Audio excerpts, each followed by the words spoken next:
अस्सलाम वालेकुम। सवाल के साथ मैं हूं अंबर शमसी। आप सबको प्रोग्राम में बहुत बहुत खुश आमदीद। रियासत मदीना की तर्ज पर नए पाकिस्तान के क़याम की आज दूसरी सालगिरह है। सवाल आज जायजा लेगा कि कप्तान ने ख्वाब क्या दिखाया था और वजीर आजम बनकर डिलीवर क्या किया। सबसे पहले देखते हैं कि टीम बताई क्या और बनाई क्या। ये तो थी टीम सिलेक्शन, लेकिन टीम का मेरिट क्या बताया था और फिर मेरिट लागू कैसे किया, वो भी सुन लें। 1 करोड़ नौकरियां देनी थी और इतनी नौकरियां होनी थी कि बैरून मुल्क से लोग पाकिस्तान नौकरी करने आते, लेकिन मिला क्या देख लें। 50 लाख घरों का भी वादा था, लेकिन क्या ये वादा वफा हुआ, खुद देख लें। रियासत मदीना के अमीर ने भीख नहीं मांगनी थी और ना IMF के पास जाना था, लेकिन क्या ऐसा हुआ, चलिए ये भी देख लें। टैक्स की शरह नहीं, टैक्स दहिंदगान की तादाद बढ़ानी थी, महंगाई नहीं करनी थी, और फिर हुआ क्या, सुन लें। डॉलर महंगा होता है तो क्या होता है और क्यों महंगा नहीं होना चाहिए, और फिर डॉलर के साथ क्या हुआ, ये भी सुन लें। किसी चोर को NRO नहीं मिलना था और ना कोई एमनेस्टी स्कीम रियासत मदीना में आनी थी, क्या ऐसा ही हुआ। बज़ाहिर 2 साल में तो पूरा नहीं हुआ जो ख्वाब था कप्तान का। अब बाकी 3 साल भी देख लेते हैं। अपने मेहमानों का तारुफ कराती हूँ। हमारे साथ मौजूद हैं तज्ज़ियाकार सलीम बुखारी साहब, हुमायूं अख्तर खान साहब जो पाकिस्तान तहरीक इंसाफ की नुमाइंदगी कर रहे हैं, राना तनवीर हुसैन साहब पाकिस्तान मुस्लिम लीग नवाज़ की नुमाइंदगी कर रहे हैं, और सैयद नवीद कमर साहब पाकिस्तान पीपल्स पार्टी की। आप सबका बहुत बहुत शुक्रिया वक्त देने का।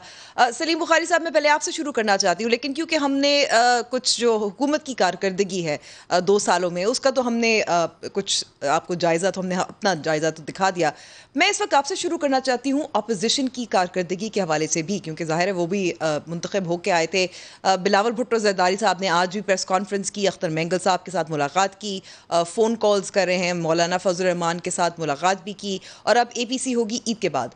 तो अपोजिशन को आप क्या नंबर देंगे, चाहे पाकिस्तान मुस्लिम लीग नवाज़ हो या पाकिस्तान पीपल्स पार्टी हो?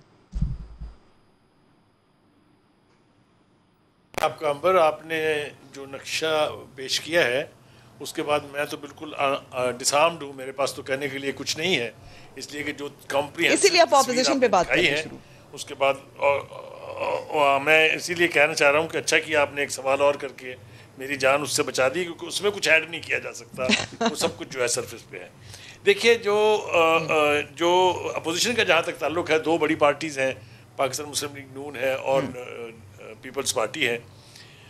दोनों ने पहले दिन से, जब से वो आए, बल्कि इनके आने से थोड़ा सा पहले से ही उनके गिर्द जो नैब का जाल था वो बुना जा चुका था, और आज 2 साल गुजरने के बावजूद भी हमने देखा कि उनकी सारी लीडरशिप, चाहे वो सेकंड जनरेशन है चाहे थर्ड जनरेशन है, वो सारे जो है मुकदमात का सामना कर रहे हैं, और वो ऐसे मुकदमात का सामना कर रहे थे जिसके बारे में सुप्रीम कोर्ट की जजमेंट के बाद भी कुछ कहने की ज़रूरत नहीं है। मेरे ख्याल से मतलब नैब का अदारा तो उसी दिन बंद हो जाना चाहिए था जिस दिन वो जजमेंट आई थी, क्योंकि जो लफाजी चुनी गई है, जो एक्सप्रेशंस और रिमार्क्स हैं कोर्ट के, उसमें मेरे ख्याल से कुछ कहने की गुंजाइश नहीं है। वो सब कुछ जो है वो उस जजमेंट में कह दिया गया है। लेकिन जहाँ तक अपोजिशन की परफॉर्मेंस का ताल्लुक है, मेरे ख्याल से बहुत कुछ जो करना चाहिए था उनको वो नहीं हुआ। फजल रहमान की APC से शुरू होने के बाद पीपल्स पार्टी की APC तक पार्टीज़ ने, मिसाल के तौर पर मैं वही बता रहा हूँ आपसे कि जो APCs बुलाई गई उसमें पूरे कमिटमेंट के साथ किसी ने भी पार्टिसिपेट नहीं किया। यही हाल फिर पीपल्स पार्टी की APC का भी हुआ। अब जो ईद के बाद होने जा रही है, अल्लाह करे कि वो कामयाब हो जाए, अगर वो संजीदगी के साथ इसमें पार्टिसिपेट करना चाहेंगे, क्योंकि अगर ये APC भी गई तो आप समझ लें कि अगले 3 साल के लिए अपोजिशन तो फारग है।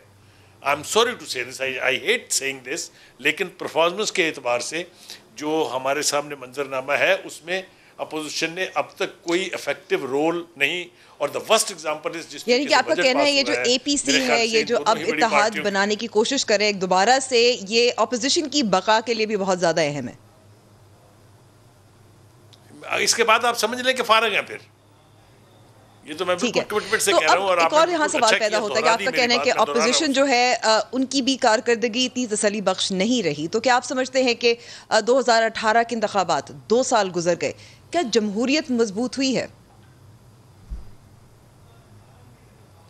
देखिए, मैं, अगर आप ईमानदारी से जवाब चाहती हैं मुझसे, तो मेरे ख्याल से जमहूरियत का जो बुरकस इन 2 सालों में निकला है, वो चाहे रूलिंग एलीट है चाहे वो अपोजिशन है, इसके ऊपर ज़्यादा बात की नहीं जा सकती। इस वक्त मेरा ख्याल है दोनों ने ही कंट्रीब्यूट किया है कि ये तो मुझे समझ में नहीं आती कि वो जो पावर दैट भी है वो आराम से क्यों बैठे हुए हैं, वरना इतना कुछ मुहैया कर दिया अपोजिशन ने भी और ख़ुद हुकूमत ने भी कि अब तक किसी न किसी तीसरी कुव्वत को पलट के देखना चाहिए था कि इनसे तो कुछ हो नहीं रहा, हम ही जाके कुछ करते हैं। और ये बात मैं ज़िम्मेदारी से कह रहा हूँ कि अगर अपोजिशन ने भी अपनी ज़िम्मेदारी ना निभाई और हुकूमत भी इसी तरह नाकाम होती चली गई तो इस किस्म की कोई भी इवेंचुअलिटी किसी वक्त भी हो सकती है। अंबर, अच्छा, आपको लगता है कि अभी भी हो सकता है? ठीक है, मैं राना तनवीर साहब आपके पास आती हूँ, क्योंकि इस वक्त हुकूमत की भी हम बात करते हैं, ज़ाहिर है हमें डायरेक्टली अफेक्ट करती है हुकूमत की जो पॉलिसियाँ होती हैं, नाकामियाँ होती हैं, लेकिन साथ साथ इस वक्त जमहूरियत की भी बात है, क्योंकि इंतखाबात हुए थे 2 साल कबल और पाकिस्तान मुस्लिम लीग नवाज़ और तमाम अपोजिशन जमातें सिलेक्टेड भी कहती हैं, ये भी कहती हैं कि ये धांधली हुई थी इंतखाबात में। लेकिन अब 2 साल गुजर चुके हैं और हमने देखा कि आज के दिन बिलावल भुट्टो ज़रदारी हैं, वो प्रेस कॉन्फ्रेंस कर रहे हैं, धुआंधार किस्म का प्रेस कॉन्फ्रेंस कर रहे हैं, और वो राब्ते कायम कर रहे हैं तमाम अपोजिशन जमातों से, चाहे अख्तर मेंगल साहब हों, APC बुला रहे हैं, मुतहरक नज़र आ रहे हैं। शहबाज शरीफ साहब की तबीयत ज़रूर ख़राब थी, लेकिन क्योंकि उनसे तवक्को है, आपके लीडर हैं, सदर हैं पार्टी के, उनसे जो तवक्कुआत थी वो पूरी उतरती हुई नज़र नहीं आती। क्या पाकिस्तान मुस्लिम लीग नवाज़ जो है क्या समझती है कि जमहूरियत को किस तरह से मजबूत किया जा सकता है इस APC के जरिए अपना किरदार ज़्यादा सरगर्म होकर?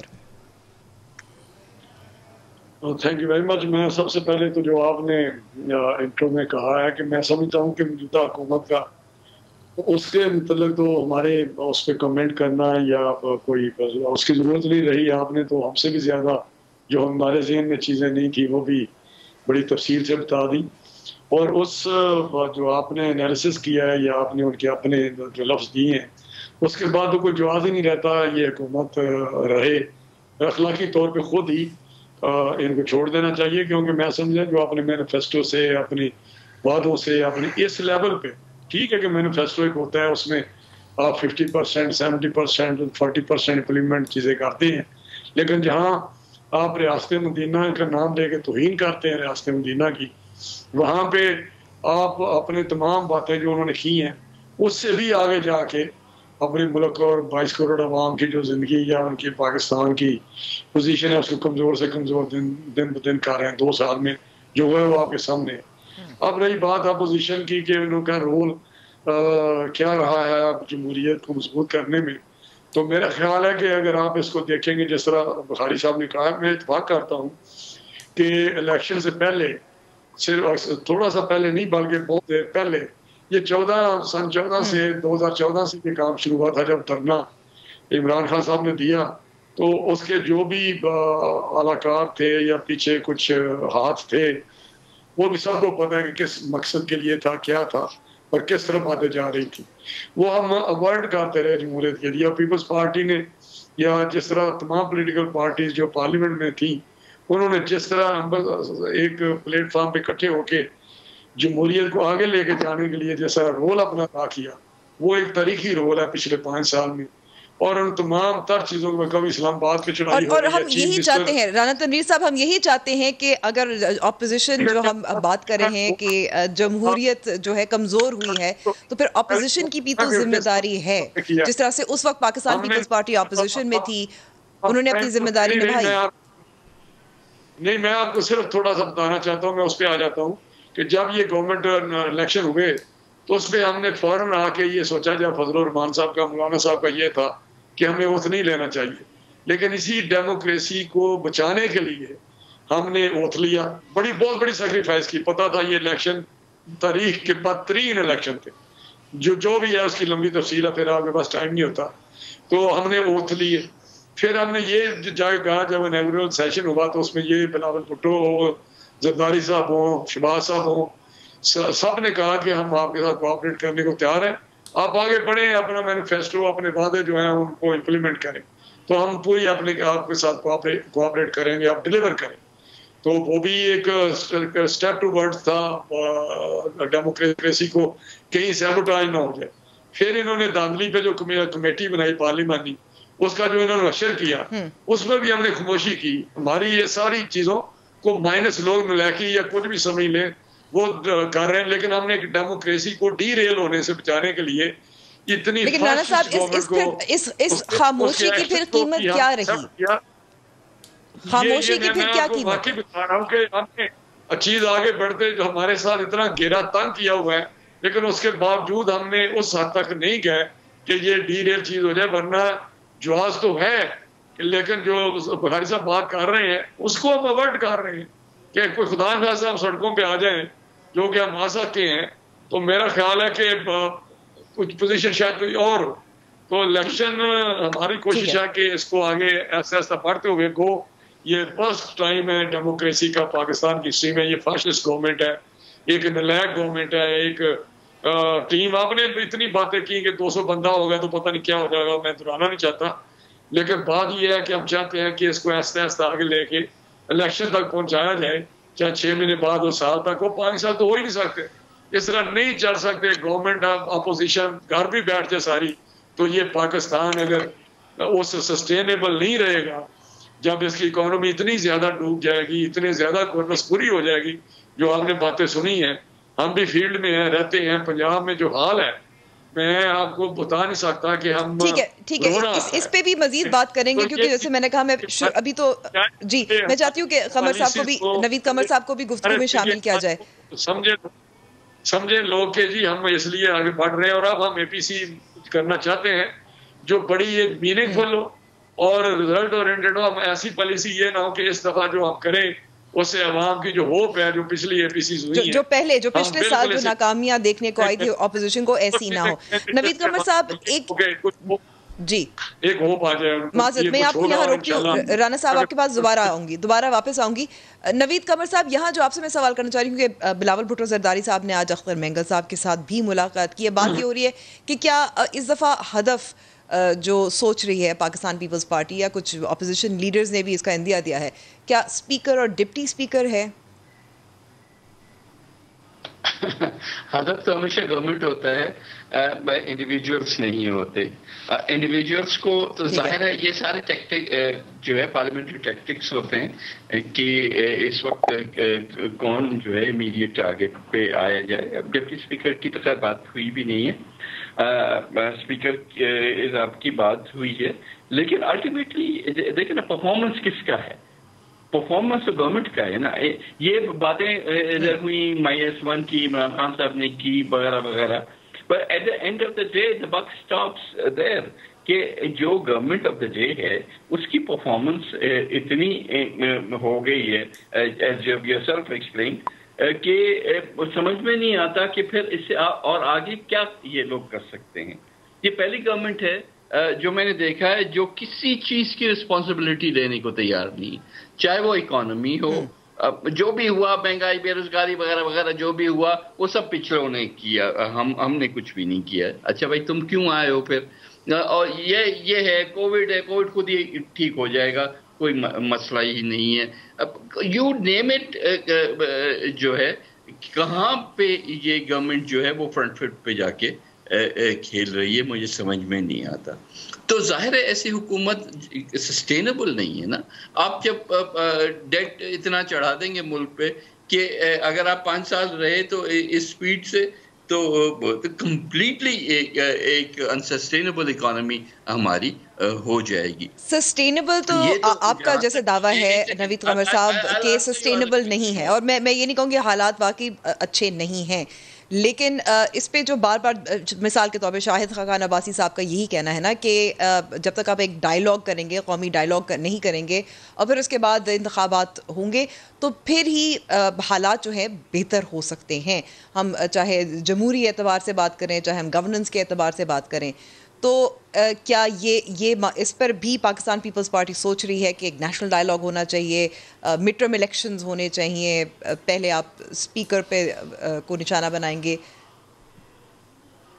देखिए अंबर, ये जैसे मैंने कहा ये सब टेक्निकल इश्यूज हैं। जाहिर है कि इकट्ठे मिलके बैठने, अनफॉर्चुनेटली जो आपने कहा जैसे कि एपीसी अभी तक हो नहीं सकी, all parties have to sit together and make a decision कि भाई अब ये गेम प्लान है, और उस गेम प्लान के मुताबिक अल्टीमेटली तो यही होना है कि इस मुल्क को इस सारी बला से किस तरह से छुटकारा हासिल होगा। इन हाउस जो एक चीज हमारी रेड लाइन है, बार बार हम इस बात को एम्फसाइज करते हैं कि कॉन्स्टिट्यूशन से बाहर कोई काम नहीं होगा।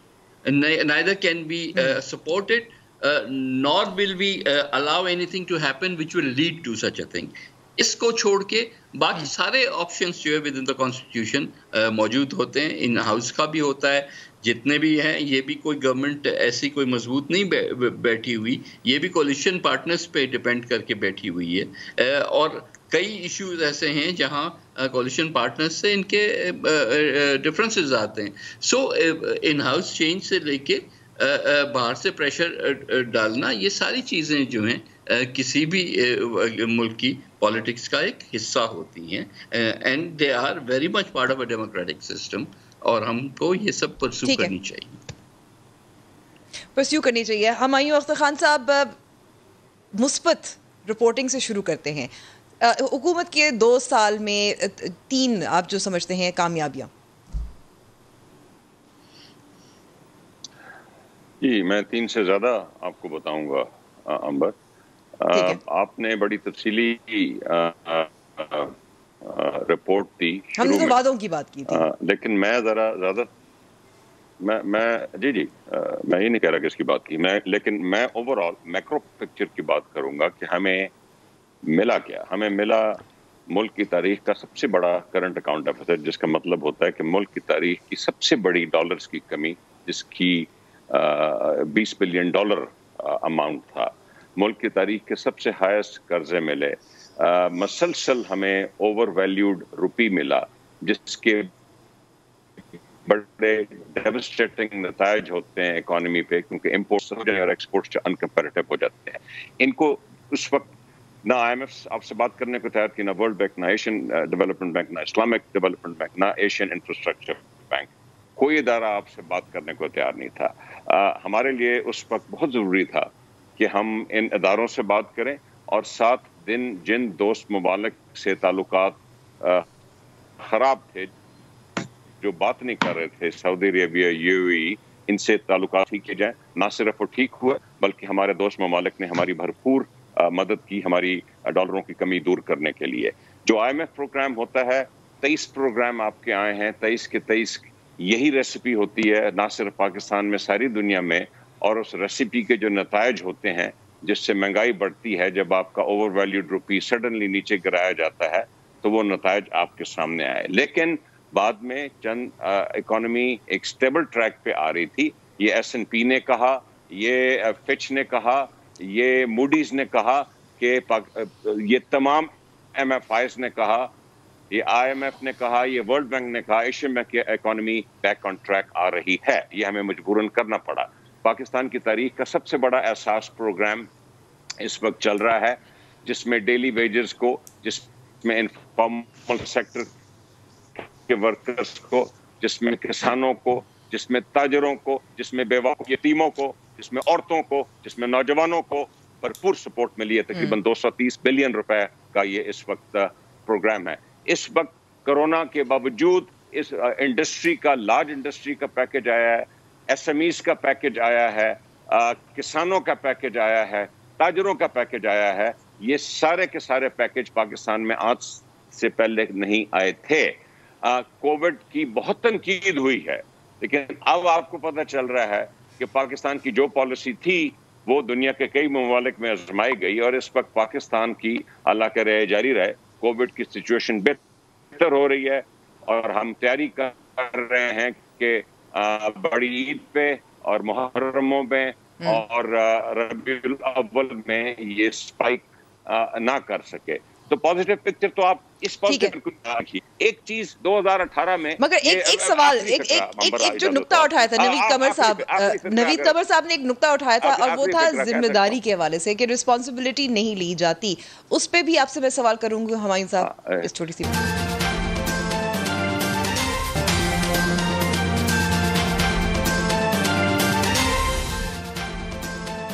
प्रोग्राम में एक बार फिर खुशामदीद. हुमायूं अख्तर खान साहब, नवीद कमर साहब ने एक सवाल पूछा था, और ये उनका नुक्ता था कि हुकूमत जिम्मेदारी नहीं लेती.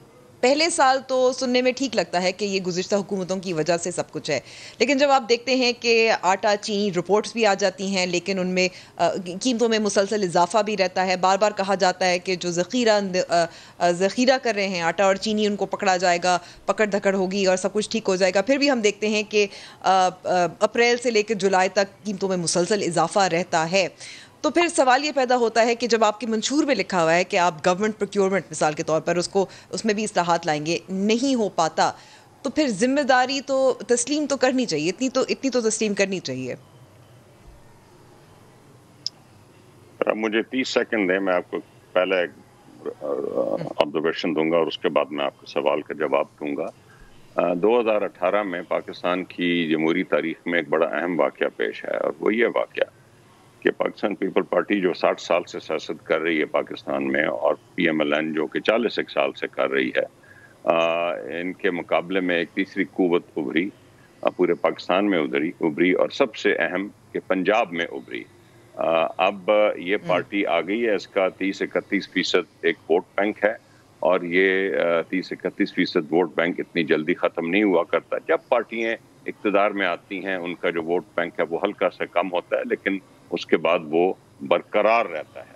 अब आपने जो बात की कि जिम्मेवारी, तो आपको लगता है कि पाकिस्तान तहरीक इंसाफ का वोट बैंक कम हुआ है? देखिए, एक आधा पॉइंट हर हुकूमत का कम होता है। पीपल पार्टी इक़्तिदार में है उसका कम होता है। मैं सर्वेस की बात कर रहा हूँ, जो कि कुछ सर्वेस सही होते हैं। PMLN जब इक़्तिदार में आते हैं उसका कम होता है। हमारा भी आई थिंक हम 31% से कोई 30 के लगभग आए हैं। कुछ कम हुआ है, लेकिन मैं 100% श्योर हूँ कि we will bounce back with this huge. Gallup तो ये कहता है कि 23% तक पहुंच गया है और नून लीग का जो सर्वे कहता है कि वो उनकी मकबूलियत में इजाफा हुआ है 27%। नहीं, देखिए, एक चीज मकबूलियत, लीडर की मकबूलियत होती है, एक चीज होता है पार्टी का एक्चुअल वोट बैंक। पार्टी के वोट बैंक में हमारा बहुत ही मामूली सी कमी आई है। मैं दूसरी बात मैं आपसे गुजारिश करूं कि आपने जो मैंने तफसीली मैक्रो चीज़ों का जिक्र किया जो हमने की हैं और इकोनॉमी को ट्रैक पे डाला। मैं समझता हूं कि इस वक्त जो आपने महंगाई की बात की, सिर्फ let me address that issue. महंगाई जनरली जो रेसिपी IMF की होती है और जो रुपया को जो साल ओवर वैल्यूड होता है, आई मीन 2016 में स्टेट बैंक का रियल इफेक्टिव एक्सचेंज रेट एक इंडेक्स होता है, उसमें 25% रुपया ओवर वैल्यूड था। 2017 में इससे ज्यादा होगा, मेरे पास वो फिगर नहीं है। तो इसमें सडनली जब डिवैल्यू किया जाता है उससे महंगाई आती है, क्योंकि आपकी इंपोर्ट्स, जो चीज इंपोर्ट हो रही होती है वो महंगी हो जाती है, तेल महंगा हो जाता है। लेकिन इस वक्त हुमायूं साहब, मैं जो सवाल आपसे पूछ रही थी वो उन चीजों से मुंसलिक है जिनका लोगों से बराह रास्त ताल्लुक है। इसमें आटा है और चीनी है और ये मैक्रो पिक्चर से अलहदा है। इसमें जैसे अब चीनी आटा रिपोर्ट जो है उसमें तो वाजे हो जाता है कि कितना किसको फायदा मिलता है और किस तरह मिलता है और उसको कैसे दुरुस्त करना चाहिए। तो जब बार बार इंक्वायरी हुई, कमीशन हुई, मेरी आपसे रिक्वेस्ट है, मैं अगर वरना मैं बात नहीं करूंगा आपके प्रोग्राम में। आप सवाल जब करती हैं तो किसी को पूरा जवाब देने दीजिए करें और उसके बाद आप अपना सवाल कीजिए। अगर आपने ऐसे करना तो ठीक है, वरना मैं खामोश होकर बैठ जाता हूं। मुझे आप महंगाई पे आप I'm just bringing you back to the point. बोलिए। No, but you cannot interrupt when I'm talking. How will I finish my point then? So महंगाई में हमारे सप्लाई साइड इश्यूज रहे हैं डॉलर के अलावा। सप्लाई साइड इश्यूज को हमने दूर करने की पूरी कोशिश की है और हम लेजिस्लेशन नहीं लाए हैं और हुकूमतें जिले की सतह तक इसमें भरपूर कोशिश कर रही हैं। बेयर इन माइंड कि कंज्यूमर प्राइस इंडेक्स जो है वो सिग्निफिकेंटली कम हुआ है पाकिस्तान में, और SPI सेंसिटिव प्राइस इंडेक्स जो कि खाने पीने की अशिया पे बेस्ड है, उसमें भी सिग्निफिकेंट कमी आई है। ये इस वक्त की सूरत हाल ये है। और आटा और चीनी, आपको पता है PMLN के जमाने में चीनी किस लेवल तक गई थी? आज से 10 साल पहले। इसीलिए देखिए हुमायूं साहब, तवक्को है क्योंकि उम्मीदें जो हैं वो मुंसलिक हैं। लोगों ने वोट दिया, ख्वाब दिखाए, ये भी दिखाया कि अगर ऐसा होता है तो फिर इंक्वायरी रिपोर्ट अपने लोगों के खिलाफ करते हैं, तो फिर उसका नतीजा देखना चाहते हैं। जैसे हम अपोजिशन से पूछते हैं कि आप मिल बैठ रहे हैं, नतीजा क्या निकलेगा, फिर हुकूमत से तो हम यही पूछते हैं कि फिर नतीजा क्या निकला। जब कमीशन रिपोर्ट भी आ गई, सब कुछ हो गया, हमने ये भी देखा कि चीन, मिसाल के तौर पर चीनी कमीशन रिपोर्ट में तो ये लिखा हुआ था कि कोई 63 रुपीज़ की होनी चाहिए थी रिटेल प्राइस, लेकिन अब हम देख रहे हैं कि 88 तक, मेरे ख्याल में 88 रुपीज़ फ़ी किलो जो है वो तक उस वक्त पहुंच गई है। और बार बार कहा जा रहा है कि कंट्रोल करेंगे। जिम्मेदारी की बात हो रही है कि अगर नहीं हो रहा तो जिम्मेदारी तो लेनी चाहिए हुकूमत को। देखिए, इस मुल्क में एक रिपोर्ट की बुनियाद पे सारे सेक्टर्स और पूरी इंडस्ट्री को खराब नहीं किया जाता। हुकूमत ने बड़ा प्रूडेंट फैसला किया है, रिपोर्ट कराई है मुल्क की तारीख में पहली मरतबा। उसके बाद जिम्मेवारी दी है FPR को, SECP को, competition commission of Pakistan, provincial governments के एंटी करप्शन इदारे, इनको और NAB को ये जिम्मेवारी दी है कि पाकिस्तान के कवानीन के मुताबिक, और सुप्रीम कोर्ट भी ये कह रहा है, सिंध हाई कोर्ट भी ये कह रहा है, इस्लामाबाद हाई कोर्ट ने भी ये कहा है, पाकिस्तान के जो कवानीन हैं, जो लॉज हैं, जिनसे ये सारे इदारे चलते हैं, उनके मुताबिक आगे कार्रवाई होगी। इसके अलावा कार्रवाई नहीं हो सकती, या तो आप नया कानून लाएं।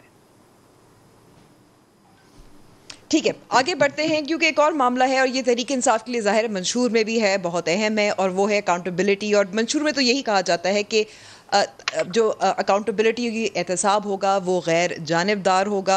ये भी बार बार उस मंशूर में लिखा गया था कि क़वानीन तब्दील किए जाएंगे, बेहतर बनाया जाएगा, ज़्यादा मजबूत बनाया जाएगा।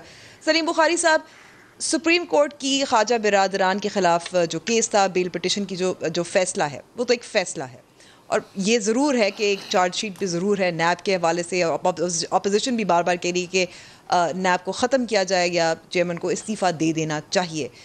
क्या आप समझते हैं कि हुकूमत भी चाहेगी कि मंशूर के मुताबिक इसको ज़्यादा मजबूत किया जाए, गैर जानिबदार बनाया जाए, क्योंकि ख़त्म तो नहीं करने वाली हुकूमत NAB को?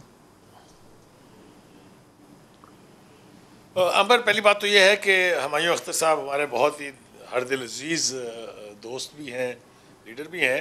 उन्होंने आप समेत हम सबको टेक्निकल नॉकआउट करने की कोशिश की है, इसलिए कि वो एक्सपर्ट हैं इकॉनमी के, लेकिन ग्रास रूट लेवल पर लोगों की विजडम और उनकी वोकैबुलरी इतनी बड़ी नहीं है कि वो खान साहब की बात इतनी आसानी से समझ सकें।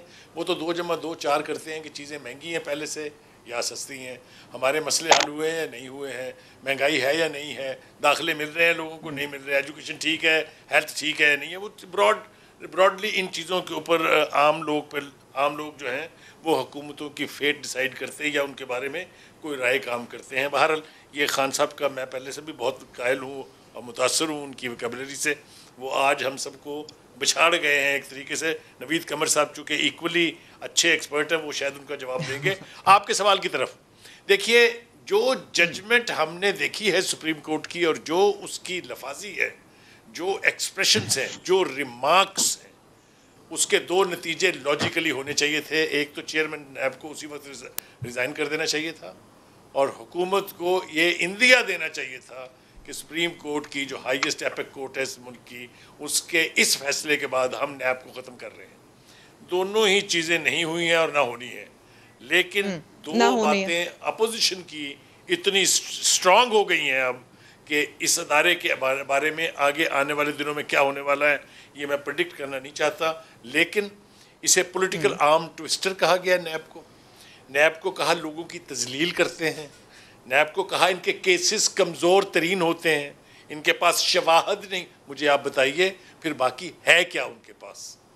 तो एक तो मैं बहुत ही इंतहाई केयरफुली इसके ऊपर तबसरा करूँगा कि अपोजिशन तो मुतालबा खैर कर रही है, इसलिए कि अपोजिशन के तो जोड़ हिला दिए हैं इसने NAB। जाहिर है उनके फ़ायदे में है, लेकिन जब आप फैसला देखते हैं तो उसमें तो ये भी लिखा हुआ है कि जो मुखालिफिन है उनको जी कि आप सियासी जमातों को तोड़ फोड़ के लिए इस्तेमाल किया जाता है, NAB को पॉलिटिकल इंजीनियरिंग के लिए इस्तेमाल किया जाता है। मेरे ख्याल से ये अगर इमरान खान साहब चाहते हैं कि उनके एहतसाब के नारे की क्रेडिबिलिटी कायम रहे, तो मेरे ख्याल से ये उनके लिए भी लम्हा फ़िक्रिया है। इस NAB को, जिसे आम इस्तिलाह में लोग वन आइड जैक कहते हैं, जिनको सिर्फ अपोजिशन के अंदर बैठे हुए सारे करप्ट नज़र आते हैं, जो हुकूमत के साइड पर बैठे हुए हैं, जिन्हें ख़ुद इमरान खान साहब पहले चोर और डाकू कहते रहे हैं, उनके बारे में उनके अपने इरशादात ये हैं कि अगर मैं हाथ लगाऊंगा हुकूमत के किसी बंदे को तो ये हुकूमत 10 मिनट में गिर जाएगी। फिर उन्होंने कहा मैं डिफेंस मिनिस्टर को अगर हवालात में डाल दूंगा तो रात में शायद कोलैप्स कर जाएंगे। एक ऐसे चेयरमैन की क्रेडिबिलिटी के बारे में मेरे ख्याल से I leave it to the judgement of people जो हमें सुन रहे हैं और अवाम कि खुद ही फैसला कर लीजिए कि ऐसा चेयरमैन जो है नैब का वो क्या इंडिपेंडेंट और क्या गैर जानबदार किसी के खिलाफ कार्रवाई करेगा। मेरे ख्याल से खान साहब को, उनकी हुकूमत को बैठ के इसके ऊपर ज़रूर रिव्यू करना चाहिए और अपोजिशन के साथ इंटरेक्ट करके इस अदारे की या तो क्रेडिबिलिटी को बेहतर कर दिया जाए, और या जैसा कि बहुत सारे अदारे एंटी करप्शन के ऑलरेडी मौजूद हैं, FIA है, एंटी करप्शन है, तो इसको सलाम कर दिया जाए नैब को। बहुत शुक्रिया, और सूबाई सतह पे भी बहुत कमाल कर दिया। ठीक है, नवीद कमर साहब मैं आपकी तरफ आना चाहती हूँ, क्योंकि जैसे सलीम बुखारी साहब कह रहे थे, आप भी क्योंकि साबिक वज़ीर ख़जाना भी रहे हैं, मैक्रो पिक्चर की बात कर रहे थे और मैं आटा चीनी के हवाले से पूछ रही थी, आप समझते हैं कि जो इस्तेहकाम लाना चाहिए था हुकूमत को वो मजबूरी थी, वो करना पड़ा था IMF के प्रोग्राम के तहत, हैव दे सक्सीडेड? मेरा ख्याल है कि उन्होंने दबे लफ्जों में बात वही की है जो हम भी कर रहे हैं कि फॉर एग्जांपल डिवैल्यूएशन क्यों इतनी सडनली महंगाई हुई, क्यों डिवैल्यूएशन पहली दफ़ा तो पाकिस्तान की तारीख में नहीं हुई ना। अब आपको जो जिस स्पीड से करना चाहिए था अपने रुपए को एक तवाज़ुन देने के लिए, इस तरह से थोड़ी करते हैं कि आंखें बंद करके आप सडनली उसको इतने ऊपर चढ़ा दें कि हर चीज़ की कीमत जो है वो स्काईरॉकेट हो जाए। ये इनको भी पता है कि ये हुकूमत ने सही नहीं किया और उसका नतीजा हम सब ने भुगता और अभी तक भुगत रहे हैं। और फिर उसका जो जवाब उन्होंने दिया वो ये था कि हम वो क्लासिकल इकोनॉमिक्स में ये है कि हम मॉनेटरी पॉलिसी को टाइटन करेंगे, हम इंटरेस्ट रेट्स बढ़ा देंगे जिसकी वजह से रुपया जो है वो सक आउट हो जाएगा। ये नहीं होता, हमारी इकोनॉमी ये है ही नहीं। हमारा वाकई सप्लाई साइड का बहुत ज़्यादा इश्यूज होते हैं, हमारी आधी इकोनॉमी ब्लैक इकोनॉमी होती है। आप कहाँ से इंटरेस्ट रेट्स के थ्रू कंट्रोल कर रहे थे इन्फ्लेशन को, उसका नतीजा ये हुआ। चलिए अब तो इंटरेस्ट रेट तो ज़ाहिर है कम कर दिया, लेकिन जो दो चीज़ें परेशान कुन जो मुझे नजर आती है, जो इकोनॉमिस्ट भी कहते हैं, वो ये है हमारी GDP ग्रोथ रेट जो है वो 1997 में उसकी जो एनुअल ग्रोथ रेट थी वो इतनी थी, यानी कि हम कितने साल गुजर गए वहाँ हम उस नहज पे पहुँच गए। दूसरी बात यह है कि महंगाई बढ़ी, बहुत ज़्यादा बढ़ी, जिसकी वजह से लोग अब परेशान हैं। और फिर वो एक आटा और चीनी जो है, मैं उस पर वापस आती हूँ क्योंकि ये है लोगों के मसाइल।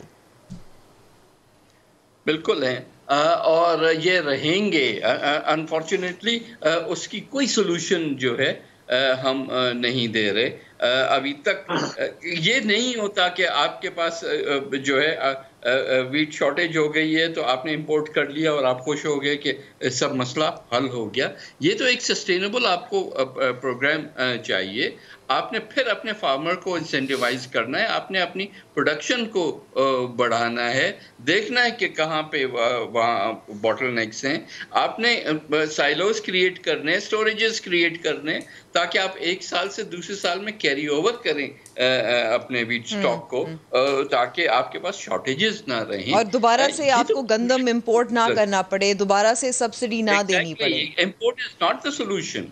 एक तरफ आपके पास एक्सपोर्ट्स हो नहीं रही है कि आप और चीज़ें जो यहाँ डोमेस्टिकली ग्रो हो सकती हैं वो आप इंपोर्ट करते जा रहे हैं और फिर उस हम समझते हैं कि ये सोल्यूशन है। Those are not the solutions. आपको ठीक है, मैं क्योंकि वक्त मेरे पास थोड़ा रह गया है, माजरत मैं आपकी बात यहाँ काट रही हूँ। राना तनवीर साहब, क्योंकि हम नैब कवानीन की बात कर रहे हैं, हुकूमत शाह महमूद कुरैशी साहब ने भी आज कहा, दावत दी थी कि अपोजिशन हमारे साथ बात करे, हम बिल्कुल तैयार हैं, नैब कवानीन को तब्दील करते हैं, यानी कि खात्मे की बात नहीं हो रही। आप समझते हैं कि क्योंकि हम ये पिछले गुज़िश्ता एक साल से सुन रहे हैं कि अपोजिशन और हुक्मरान जमात बात करेगी, नैब कवानीन को बेहतर बनाएगी, इस्लाहात लाएगी, इस बार इस फैसले के बाद हो सकेगा? पर एक तो आपके पास टाइम नहीं होता, इतने मेहमान होते हैं कि आप उसकी कोई सही। अभी हुमायूं खान साहब जो बात कर रहे थे, पहले मैं बड़ा शार्ट उस पर थोड़ा तबसरा करना चाहता हूँ कि मैक्रो इकोनॉमिक्स की वो बात कर रहे थे। मैक्रो जितने भी इंडिकेटर्स हैं आपने एक की बात की, कोई एक इंडिकेटर, ये current account current account current account current account एक एक इन्होंने रट लगाई हुई है, कोई चीज अब माइनस ग्रोथ पे जीडीपी जा रही है। फॉरेन एक्सचेंज जो हमारे रिजर्व्स हैं वो इस काबिल ही नहीं है कि उनका जिक्र किया जाए। आप ग्रोथ, मैन्युफैक्चरिंग ग्रोथ देखें, आप इनके स्टॉक एक्सचेंज देखें, कोई एक ऐसा इंडिकेटर जो मैक्रो की ये बात करते हैं। रही आपकी महंगाई की बात, तो आगे देखें तो सही, जिस सेक्टर में एग्रीकल्चर हमारा सेक्टर एक बड़ा स्ट्रॉन्ग बेस है हमारा, उसमें अगर हम इस तरह हैं कि आज सब्जियां हैं, ये पता नहीं किस जगह की बात करते हैं कि जी ये सप्लाई साइड का मसला नहीं है। 30 सेकंड रह गए राणा साहब, 30 सेकंड रह गए। मेरी बात सुन लें अंबर, ये मिस मैनेजमेंट और बैड गवर्नेंस का मसला है कि आज हमारा इतना बड़ा एग्रीकल्चर सेक्टर हो कि हम सरप्लस हो, हम एक्सपोर्ट करने वाले लोग हो, हम यहाँ सब्जी, दूध और गन्नम, चावल मकदार में हो, तो इनका फेडरल मिनिस्टर जो खुद एग्रीकल्चरिस्ट है वो मुझे नहीं पता गंदम किधर गई है। अभी तो गंदम का सीजन इसी से अंदाजा हो जाता है।